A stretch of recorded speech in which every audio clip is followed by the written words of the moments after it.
بسم اللہ الرحمن الرحیم رب اشرح لی صدری ویسر لی امری واحلل عقدۃ من لسانی یفقہوا قولی۔ سفر المسافر کے وظائف۔ سفر کے وظائف ہیں روزانہ 1200 مرتبہ یا رحمان یا سلام پڑھنا۔ سیدنا ابو درداء رضی اللہ تعالی عنہ فرماتے ہیں کہ جس نے یہ روزانہ صبح و شام 7 مرتبہ پڑھا، اللہ عز و جل اس کی تمام پریشانیوں میں کفایت کرے گا۔ حسبی اللہ لا الہ الا ہوا علیہ توکلت وہو رب العرش العظیم۔ ترجمہ: مجھے اللہ کافی ہے، اس کے سوا کسی کی بندگی نہیں، میں نے اسی پر بھروسہ کیا اور وہ بڑے عرش کا مالک ہے۔ سنن ابی داؤد۔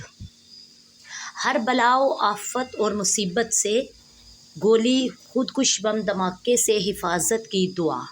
حضور نبی پاک صلی اللہ علیہ وآلہ وسلم کو جب کسی قوم سے خوف ہوتا تو یہ دعا پڑھتے: ہر نماز کے بعد 3 مرتبہ پڑھیں، اللہم انا نجعلک فی نحورہم ونعوذ بک من شرورہم۔